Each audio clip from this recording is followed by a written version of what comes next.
నా దేవుడు నీతో ఏం మాట్లాడుతున్నాడు తెలుసా? నువ్వు గతంలో ఏమై ఉన్నావో దాన్ని బట్టి మాట్లాడలా. ఇప్పుడు నీ బతుకు ఎలాగొందో అలా మాట్లాడలా. రేపు దేవుడు నిన్ను ఎంతగా దీవించబోతున్నాడో, ఏ స్థానంలో పెట్టబోతున్నాడో దాన్ని బట్టి దేవుడు నీతో మాట్లాడుతున్నాడు. మాటను నెరవేర్చగల దేవుడు, అనుకున్నది చేయగలిగిన దేవుడు, బలహీనుని బలపరచగలడు, ఏమీ లేనివని సమస్తం ఇవ్వగలడు. తన మాట చొప్పున జరిగించుటకు, అతనిలో ఏ కార్యమైన చేయుటకు సర్వశక్తియు మిక్కిలి కృపగల దేవుడు ఈ రాత్రి మాట్లాడుతున్నాడు.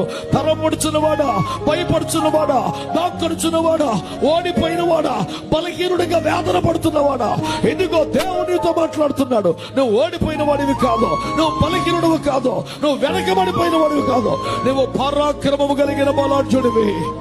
గట్టిగా చప్పట్లు గుర్తు చేసి కనపరచండి.